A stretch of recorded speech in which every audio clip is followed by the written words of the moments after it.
hermanos, hermanas. La verdad estoy muy nerviosa de estar aquí enfrente. El hermano señor pastor don Josué me dejó bien arriba esta parte de las iglesias con tanto detalle.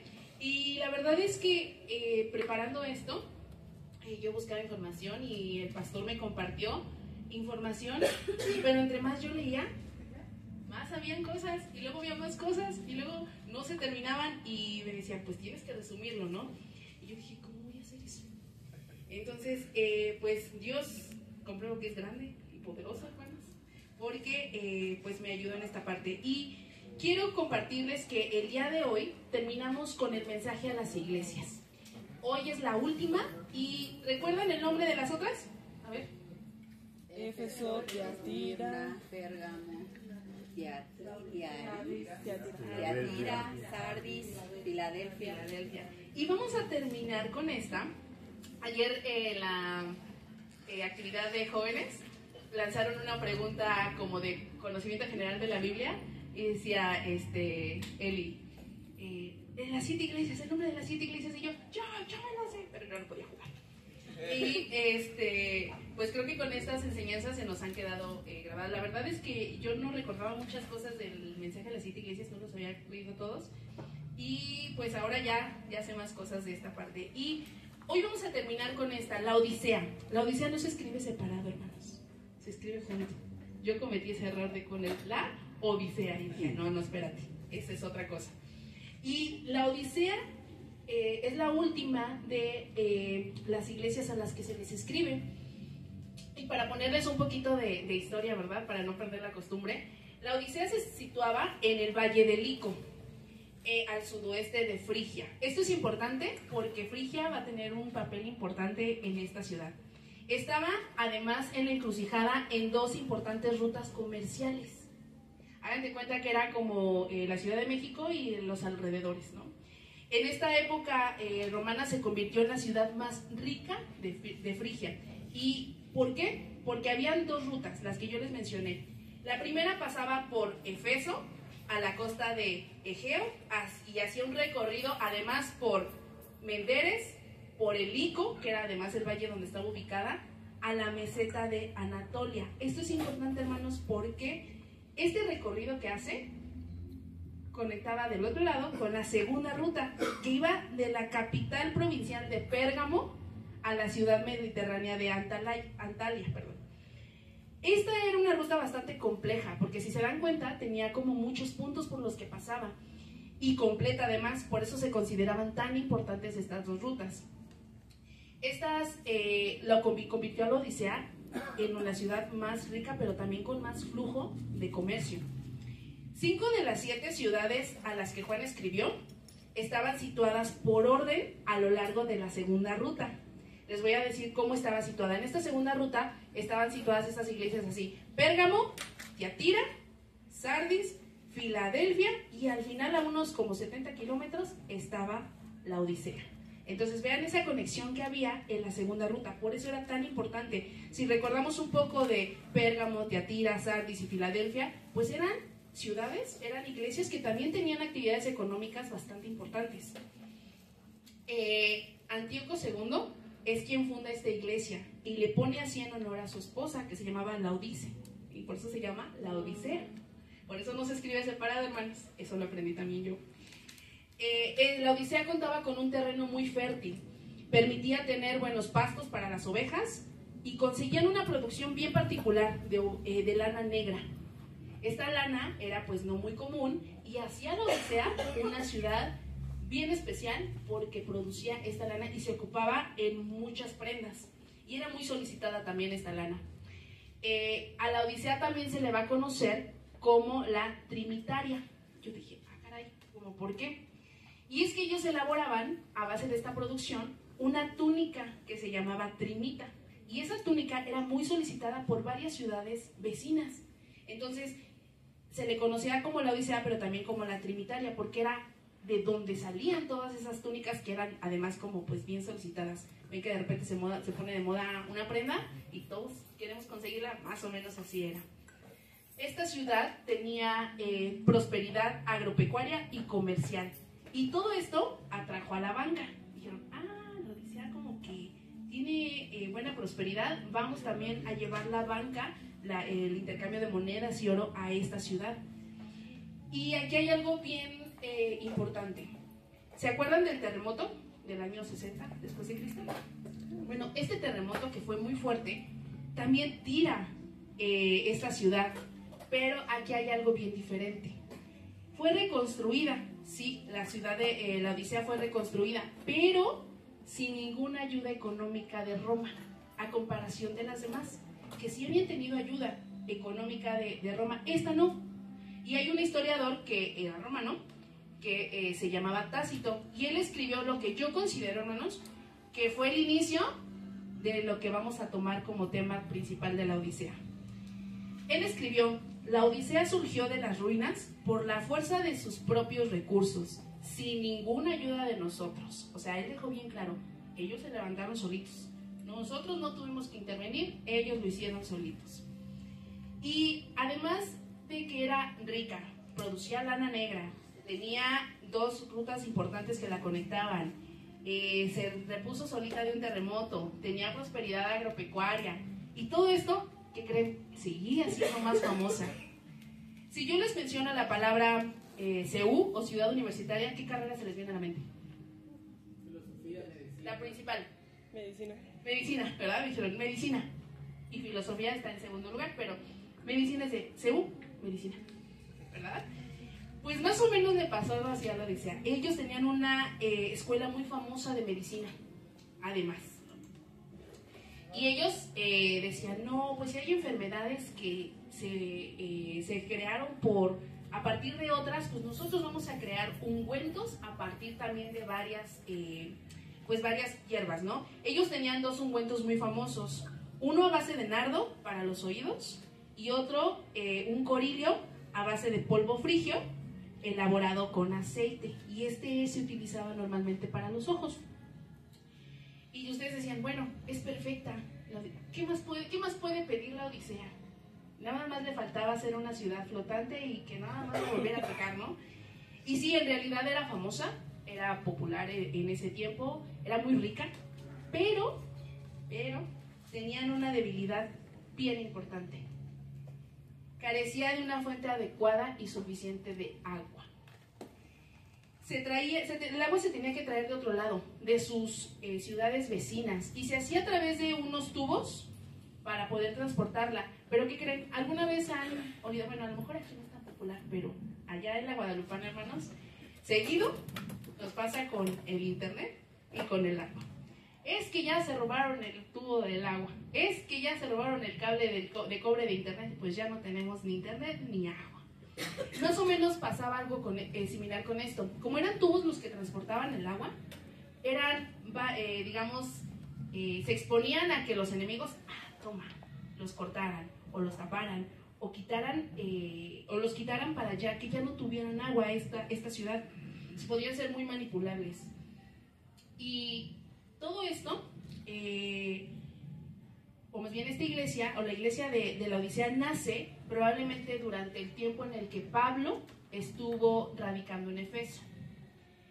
¿Alguien me ayuda a leer Colosenses 4, 12 y 13, por favor? Alto, fuerte. Colosenses 4, 12 y 13.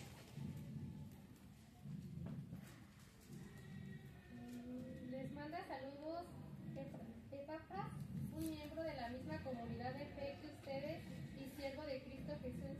Siempre ora con fervor por ustedes y le pide a Dios que los fortalezca y perfeccione y les dé la plena confianza de que están cumpliendo toda la voluntad de Dios. Puedo asegurarles que Él ora intensamente por ustedes y también por los creyentes en la Odisea y en Hierápolis. Bien, Hierápolis era una ciudad vecina de la Odisea y donde se obtenía agua además.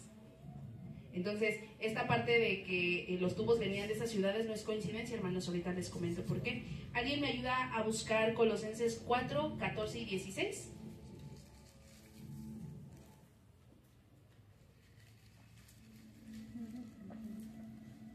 Les manda saludos Lucas, el médico amado, y también les ruego que saluden de mi parte a nuestros hermanos en la Odisea también a Ninfas y a la iglesia que se reúne en su casa.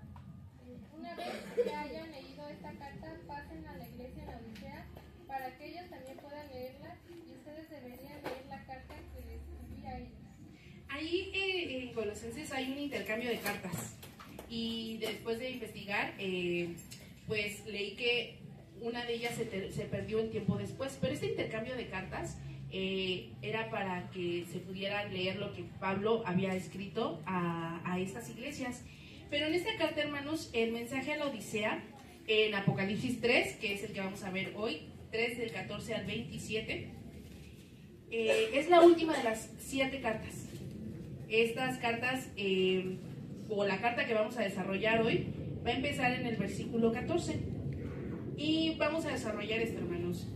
¿Alguien me ayuda a leer versículo 14 de Apocalipsis 3? Escribe esta carta al ángel de la iglesia de Laodicea. Este es el mensaje de aquel que es el Amén, el testigo fiel y verdadero, principio de la nueva creación. Okay. Aquí dice que Cristo se presenta como el Amén. Ahí ya tenemos nuestra descripción de Cristo, hermanos. Se presenta como el Amén, el testigo fiel y verdadero. El principio de la creación de Dios. ¿Y qué destaca este versículo, hermanos? Del concepto de Cristo, de la presentación de Cristo. Destaca 2 cosas: su autoridad y su confiabilidad. El amén no significa como el final. El amén significaba verdad, significaba que era el principio de la creación de Dios. Entonces aquí representamos la autoridad y confiabilidad de Cristo. En esta carta, Cristo utiliza con la iglesia una metáfora y conceptos que vuelven a esta metáfora algo muy común, bueno, muy escuchado, pero también la parte central del mensaje que quería dar a esta iglesia. Para describir un aspecto importante de la iglesia, Cristo menciona en los versículos 15 y 16 algo importante. ¿Me ayudan a leerlo, por favor? Yo sé todo lo que haces, que no eres ni frío ni caliente, como quisiera que fueras lo uno o lo otro, pero yo sé que eres tibio, ni frío ni caliente, te escupiré de mi boca. Ok, ya empezamos fuerte.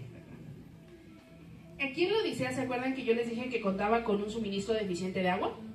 Bueno, y que se transportaba agua, y se transportaba de 2 ciudades, de Hierápolis y de Colosas. De Hierápolis llegaban aguas termales, que estas tenían efectos curativos, medicinales, y de Colosas llegaba agua fría y pura, muy refrescante, hermanos.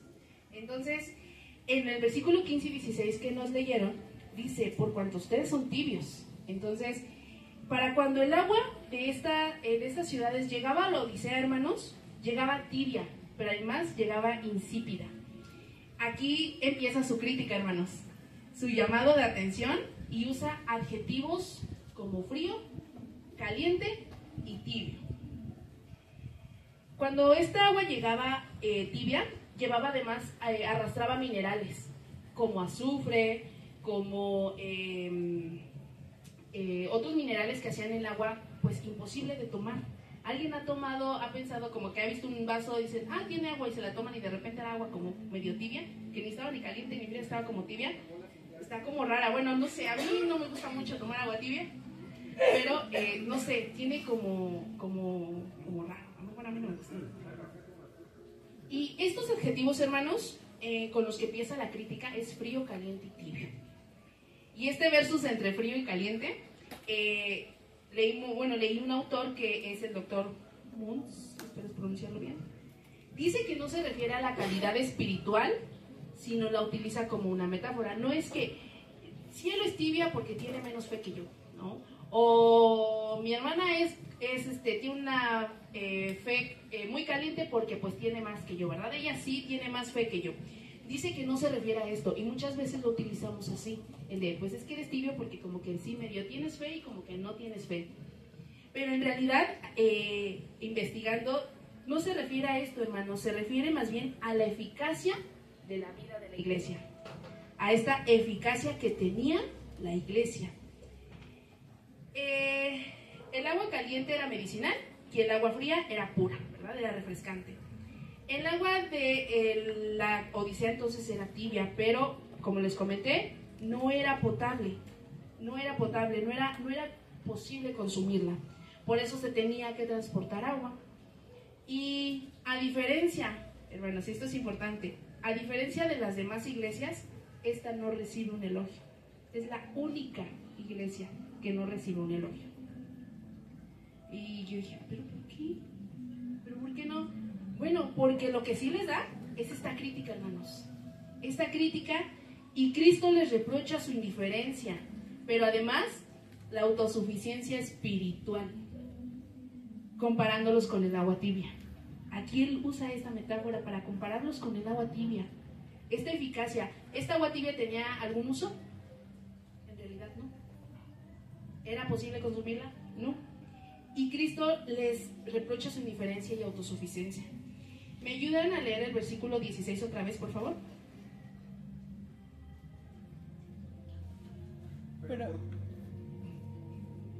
Pero por cuanto eres tibio y no frío ni caliente, te vomitaré de mi boca.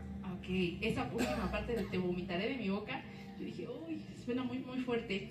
Y encontré dos autores, que es Rudwick y Green, sostienen que estos adjetivos no se entienden como el grado de fervor espiritual, lo que ya hace ratito les comentaba, sino que al ver las aguas, como hace rato lo mencioné, no estaban ofreciendo ni refrigerio para los cansados de espíritu, ni sanidad para los de espíritu enfermo. Eran completamente ineficaces. O sea, no era de, la Odisea tiene menos fe, es, no estás siendo eficaz, no estás teniendo ni descanso ni refrigerio para los enfermos. En el versículo 17 continúa la crítica.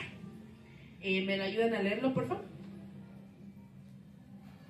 Tú dices, soy rico, tengo todo lo que quiero, no necesito nada, y no te das cuenta de que eres un infeliz y un miserable. Eres pobre, ciego y estás desnudo. Ay, hermanos, otra vez. Yo dije, ya vi por qué no le dio elogio, porque la crítica pues iba a venir con todo. La iglesia se consideraba autosuficiente, hermanos. ¿Confiando en qué? En la prosperidad material que tenía, en lo famosa que ya era, en todo lo que tenía. Les digo, nada más les faltaba volar. Pero Cristo la ve como desventurada, como miserable, como pobre, ciega y desnuda. ¿Se acuerdan para qué era uno de los ungüentos que usaban, que crearon? Para los ojos. Para los ojos. Y les decía, estás ciego, sigues siendo ciego. Desnudo. Y no sé si recuerdan que la parte de la desnudez en esos tiempos era una representación fuerte, porque era una representación de humillación, una representación en la que pues no era como ahorita que vemos marchas de gente que sale desnuda y pues hay a quienes no les importa, ¿no? Pero en ese momento la desnudez era un símbolo de humillación. Entonces, que a pesar de tenerlo todo, en esta carta la advertencia viene acompañada también. Entonces, ellos se creían bien autosuficientes. Yo soy rico, yo produzco, yo vendo, por mí pasan 2 rutas comerciales, creamos ungüentos, tenemos escuela de medicina, somos ricos, nadie nos ayudó a levantarnos del terremoto. Entonces, era como, pues, lo tengo todo. Y en realidad, Cristo les dice, no.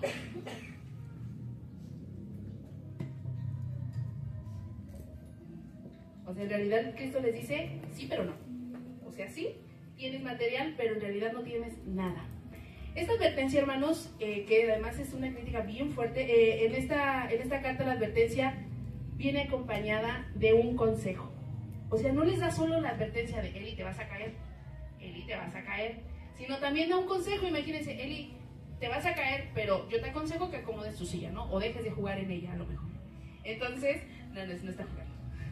Esta advertencia que Cristo les da a esta iglesia en esta carta viene acompañada de un consejo, hermanos. Cristo les aconseja en el versículo 18 que, ¿alguien me ayuda a leerlo? En el versículo 18.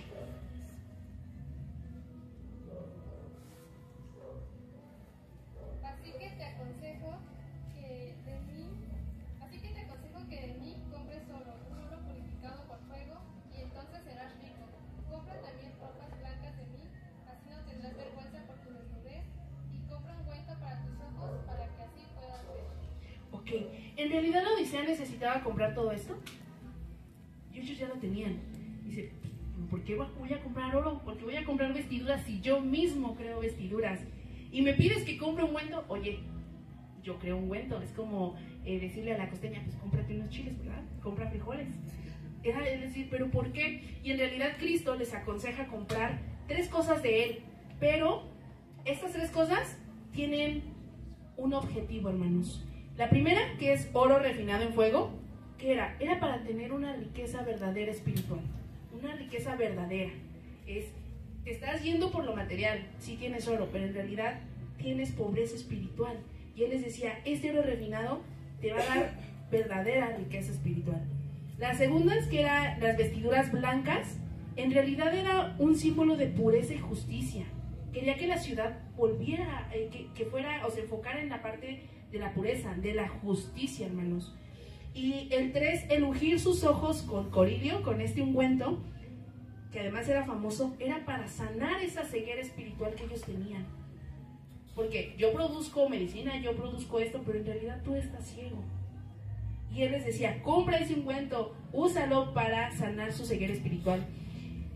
En estas 3 cosas que Cristo les pide comprar, también Cristo les recuerda y que reprende y disciplina a los que ama. En el versículo 19, ¿alguien me ayuda a leerlo?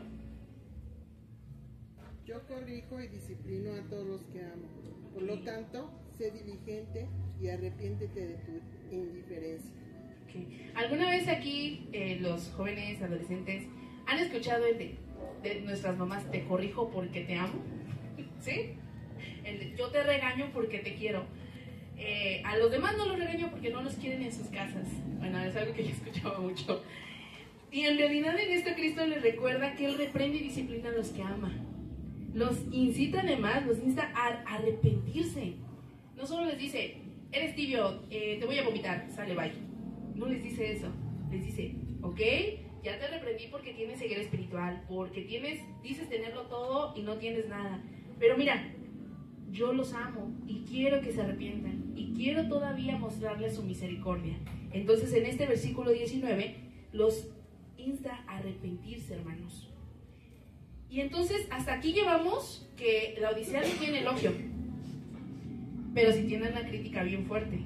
Tiene la representación de Cristo como el verdadero, ¿verdad? El que posee la verdad. Esta crítica que está bien ruda, hermanos, y esa advertencia que además venía acompañada de su consejo. Pero Cristo no se queda ahí, porque Cristo va más allá y les dice, también tengo una promesa para ustedes. No los elogié, pero tengo promesa para ustedes. No haya ninguna iglesia a la que haya dejado sin promesa, hermanos. Sí los dejó sin elogio, pero sin promesa jamás. Y esta promesa, hermanos, aquí ofrece Cristo una de las más personales y esperanzadoras para nosotros, que podemos dividir en 3 partes. Y esta se va a leer en el versículo 20. ¿Alguien me ayuda a leerla, por favor? Aquí yo estoy a la puerta y llamo. Si alguno oyere mi voz, abriré la puerta. Entraré a él, cenaré con él y él conmigo. Amén. Dice, he aquí yo estoy a la puerta y llamo. Esto demuestra el deseo de Cristo de restaurar la comunión con ellos. Cristo deseaba restaurar esta comunión.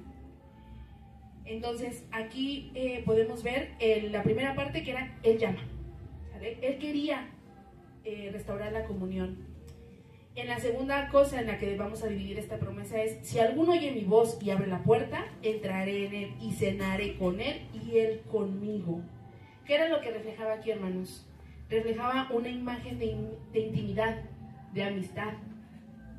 El de, oye, eres mi super amigo, ven, te invito a comer. Ustedes han invitado a alguien bueno, el hermano ya de Luis, yo sí escuché que sí, ¿no? Que invitaron a un chico a comer. Pero en realidad todos, no te conozco, ¿te invito a comer a mi casa? No, ¿verdad? ¿O sí? ¿No? Sí, han invitado así de, como que tú eres buena persona, vamos a mi casa a comer. ¿No? Ok. Cristo lo que dice, yo sí, por eso digo al hermano Luis, sí. Si alguno dice, oye mi voz y abre la puerta, entraré con él y cenará conmigo y yo con él, ¿verdad? Entonces, Cristo quería reflejar una imagen de intimidad y de amistad con ellos.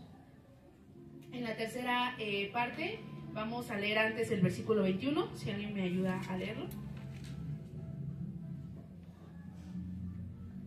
Al que venciere le daré haré que se siente conmigo en mi trono, así como yo he vencido y me he sentado con mi Padre en su trono. Ok, entonces ya vemos el 20 que dice que yo llamo y y llamo, ¿no? Y en el 21 dice que a los vencedores Cristo promete sentarse con él en su trono. Es una invitación a compartir su autoridad y gloria. Entonces no los estaba dejando nada más de, pues nada más arrepiéntanse y ya. Les estaba dando otra oportunidad de tener esta intimidad con ellos, pero también esta invitación a compartir su autoridad y su gloria. El mensaje a la Odisea es una advertencia, hermanos, contra la complacencia espiritual y la autosuficiencia. A veces se nos va el de, Señor, en la mañana me sorprendió que el pastor de nuestro devocional de alabanza tocara el de, Señor, yo te ayudo, andas bien ocupado, yo te ayudo, espérame, yo puedo solo, ¿verdad? Y esto fue lo que llevó a la Odisea a tener una pobreza espiritual. El decir, yo puedo, no te preocupes, Señor, yo me voy solito y yo puedo, yo me cuido. Yo te ayudo porque tienes un montón de cosas, ¿verdad?, que hacer. Ayer en una dinámica que teníamos que hacer de oración, pusimos por parejitas para que pudieran orar, y yo estaba arriba como en el estrado, viendo la actividad, y escuchaba muchas oraciones, y de repente quería poner atención a una y ya me llamaba a la otra, y al final fue como de, ay, son muchas oraciones y no entiendo pues nada, ¿no? Y me puse a pensar, qué grande es Cristo que puede escuchar cada una de esas oraciones. El mensaje que les comento que es esta advertencia contra la complacencia espiritual, que a pesar de su tibieza y arrogancia, hermanos, todavía Cristo les amó, les ofreció restauración. Ayer entonábamos un himno que decía, tu gracia es mayor. Mis fallas son muchas, mis problemas son muchos, pero tu gracia es mayor, ¿verdad? Mi autosuficiencia es mucha, pero tu gracia es mayor. Y aquí me hacía recordar que a veces nuestros errores, nuestra propia tibieza, nuestra arrogancia, nuestra autosuficiencia nos convierte en iglesias como la Odisea. Pero aún en eso Cristo nos dice, arrepiéntete, mira, tengo esto para ti, puedo quitar de ti esta ceguera espiritual. Esta carta sigue siendo relevante hasta ahora, hermanos, como las anteriores que vimos en la aplicación, porque nos llama a depender de Cristo en lugar de nuestros propios recursos. Cristo demuestra que aún hay oportunidad para el arrepentimiento y la restauración. Ayer el pastor Jorge nos decía que podremos tener dinero, fama, posición, materiales, carro, casa, muchos amigos, ser muy popular, pero si no tenemos a Cristo en el centro, no tenemos nada. ¿Qué es lo que le pasó a la Odisea? Ellos tenían muchas cosas y al mismo tiempo no tenían nada. Ese suministro de agua, cuando se cortaba, quedaba seco el río, quedaba seco. Y a pesar de tener oro, lana, ser popular, sin agua, pues en realidad nadie puede vivir sin ella. Y lo mismo pasa con nosotros, hermano. Si no tenemos a Cristo en el centro, no tenemos nada. Necesitamos ese ungüento que viene de Cristo para quitar nuestra ceguera espiritual. El creernos todopoderosos, el decir, Señor, tú eres el rey de todo, pero déjame esto, yo lo arreglo, yo puedo. En realidad, esta autosuficiencia nos va a llevar a una sola cosa, a no tener nada. Y me sorprendió en la mañana cómo nos volvió a decir el pastor en nuestro devocional, separado de mí no pueden hacer nada. Lo mismo le pasó a la Odisea. Estaban tan ensimismados en lo que poseían, en lo que podían hacer, que se olvidaron de Cristo, se olvidaron que Él es el dueño de todo lo que hay en la tierra. Y entonces vamos a hacer un resumen rápido porque tengo una actividad para ustedes. Y pero déjenme encontrarla. Ahí está. Entonces, en nuestro resumen, para ver si tenemos bien nuestros apuntes, se basó en Apocalipsis 3:14, ¿verdad? Y en el versículo 3 al 14 nos da la representación que era el amén, testigo fiel. Este es el saludo y descripción de Cristo. ¿Hasta ahí vamos bien? Vamos con la segunda parte, que es elogio. ¿Cuál fue el elogio? No hubo. Bien, hermanos, bien. Es la única iglesia que no tuvo. En el versículo 15 se da su crítica. ¿Cuál era, hermanos? Que eran tibios. Eran tibios, ni fríos ni calientes, ¿verdad? Son tibios. Nuestra advertencia que está en el versículo 18 al 19. Que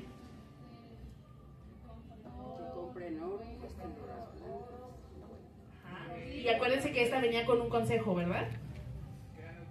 Eran autosuficientes. Él reprende a los que ama, hermanos. Él reprende a los que ama. Y por último tenemos nuestra promesa en los versículos 20 y 21, que fueron los últimos que leímos. ¿Cuál era? Ajá, y llamo, y entraremos y cenaremos con él, ¿verdad? Entonces él llama a la puerta, y si oímos su voz, nos sentaremos con él en el trono. Entonces la promesa es: oye mi voz y vas a quitarte esa ceguera espiritual, vas a poder ver la realidad. Esta iglesia era la iglesia del autoengaño, hermanos. La iglesia de yo puedo, yo solito, yo tengo, yo soy capaz. Esta iglesia del autoengaño, revisando todo ese material, dije, ay, como que a veces sí soy la odisea. Como que a veces soy esta iglesia del autoengaño de, no señor, no te preocupes, yo puedo sola. Con una oración queda, ¿verdad? En realidad necesitamos dependencia de Cristo, que era algo que no tenía la odisea. Y tengo una actividad para ustedes. Acabé en tiempo, hermanos. Uy. Les voy a repartir una ficha. Y esta ficha va a ser, voy a pedirles que anoten hasta arriba, mensaje a la iglesia de, y abajo su nombre. A la iglesia de Jerry, a la iglesia de Claudia, a la iglesia de Julieta. ¿Sale? Bien. Luego la representación de Cristo la van a anotar. ¿Cuál es la representación que ustedes tienen de Cristo? A lo mejor para mí es el Salvador, el misericordioso, el cuidador. Aquí la van a poner. ¿Cuál sería el elogio que Cristo podría escribirte a ti? ¿O son como la odisea? Yo espero que no, hermanos. O el elogio que Cristo podría escribirte a ti. ¿Cuál sería la crítica que Cristo les haría a ustedes? A lo mejor yo conozco tus obras, pero de repente, no sé, oras a los 5 minutos y te quedas dormido. La advertencia. ¿Cuál sería una advertencia para nuestra vida? ¿Cuál sería esa advertencia que Cristo tendría para nosotros? Y por último, esa promesa. Cristo nos ha dado múltiples promesas.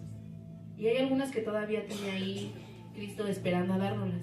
¿Cuál es esa promesa que Cristo podría escribirte a ti? Entonces, les voy a repartir una fichita. Les voy a dar unos 10 minutos para que puedan hacer su propia carta. Y al final les digo otra cosa. ¿Sale? Entonces, voy a repartirles la fichita. ¿O alguien me ayuda a repartir fichitas?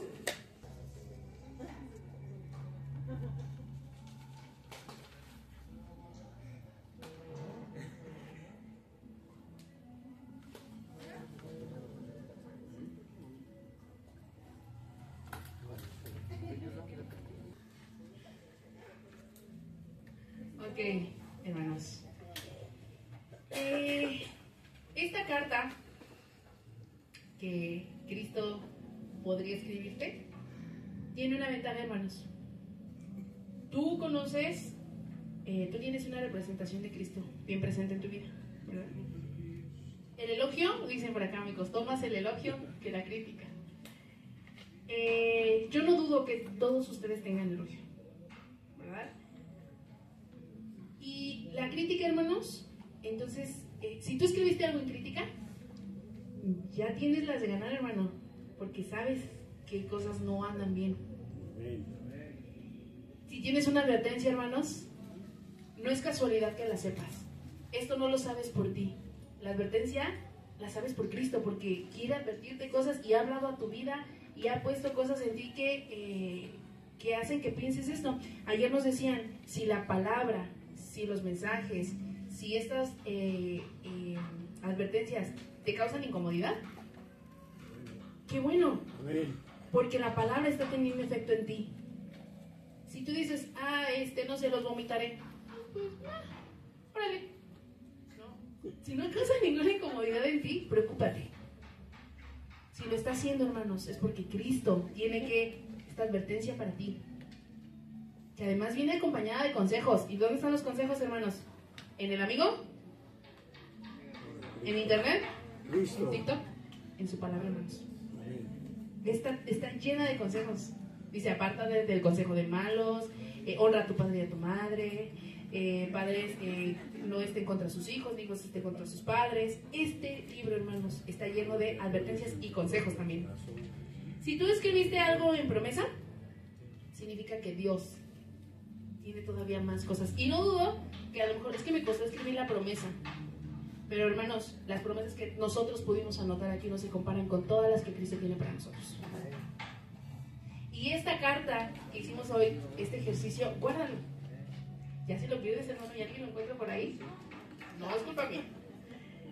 Pero esta carta que pudimos hacer a la iglesia de mi hermana Lupita, de mi hermana Mari, de mi hermana Dana, de mi hermana Sandra, perdóneme. Perdón, tengo un montón de cosas en la cabeza. Esta carta, hermanos, les va a ayudar a ustedes ¿a qué? A no convertirnos en la Odisea, a no convertirnos autosuficientes, a no cometer los errores que cometieron todas las iglesias. Que si bien la Filadelfia a lo mejor no fue como de, no, pues es que la Odisea y Filadelfia no, pues no somos lo mismo. No, tuvo su crítica, sí, menos fuerte, menos intensa. Pero hermanos, no nos convirtamos en la Odisea. Esta carta te puede ayudar a ti todos los días en decir, voy a trabajar en mi crítica para que lo de los elogios se vuelva más grande, para que la de la advertencia ya no haya tantas y que la de la promesa aumente, ¿verdad? Entonces, tenemos recursos, tenemos trabajos, tenemos cosas que hemos logrado, pero no las hemos logrado en nosotros mismos. Entonces, para cerrar esto, hermanos, quiero invitar a nuestro pastor para cerrar esta actividad. Era una actividad que se quería hacer con ustedes para cerrar este mensaje a las iglesias, y que no solo fue un mensaje que se encuentra en Apocalipsis, un mensaje que se dio a 7 iglesias en el pasado.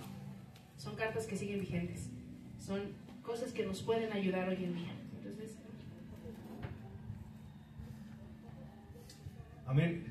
Pues ya en este trayecto de estas iglesias, en los mensajes, yo creo que el Señor quiere hablarnos a nuestras vidas.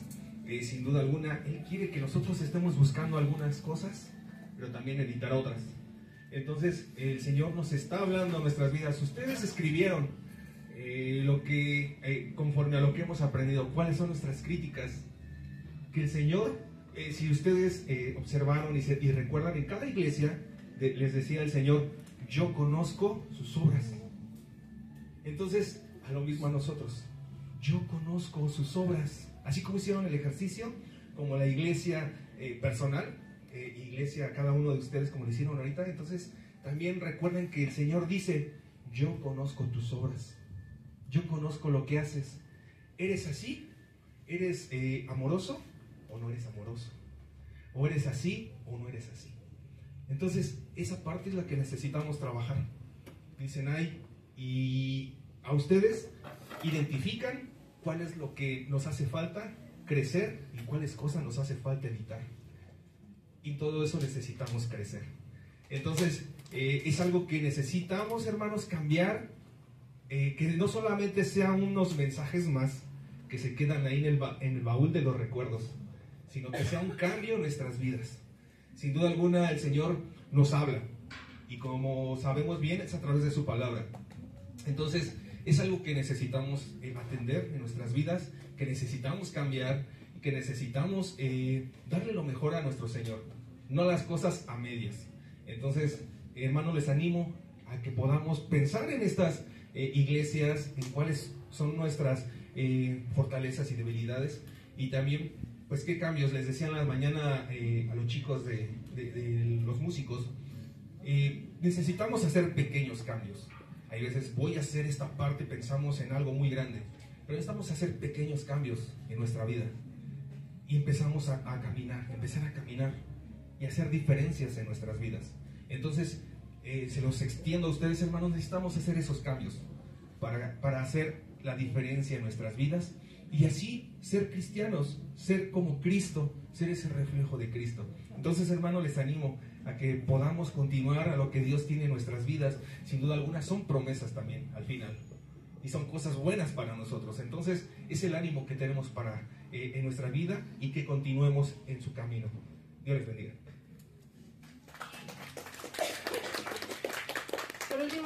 oración, hermanos, para terminar. Y inclina tu rostro, toma tu carta.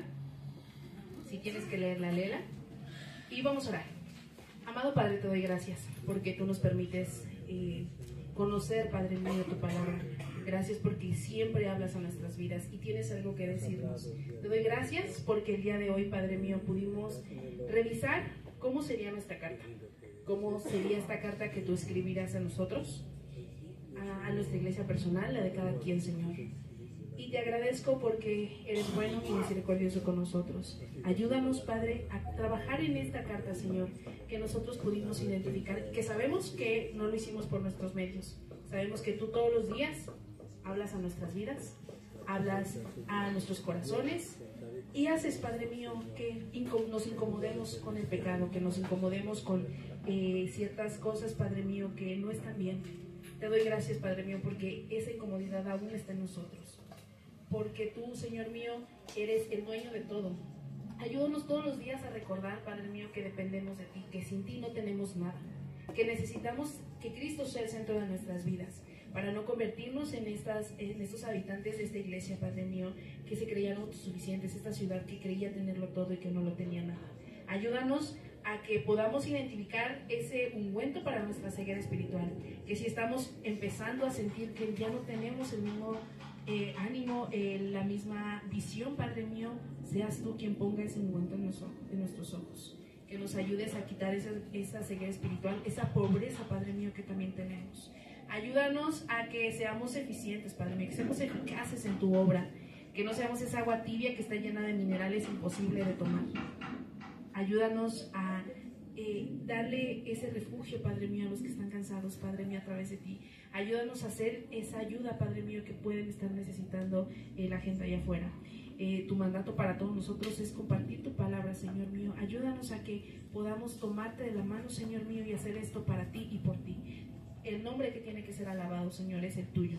Ayúdanos a todos los días recordar nuestra dependencia de ti y que no caigamos, Padre mío, en ser esta iglesia del autoengaño, en ser esta iglesia, Padre mío, en la que cree poder hacerlo todo en sus propias fuerzas. Te doy gracias, te pido que nos bendigas en esta semana, que nos ayudes a reflexionar en nuestra carta, que nos ayudes a reflexionar en lo que podemos hacer, Padre mío, para que esa advertencia, ese consejo que tienes para nosotros todos los días no termine en una consecuencia para nosotros, Señor. Te doy gracias por tu infinito amor, en el poderoso nombre de tu Hijo amado. Amén. Amén. Gracias.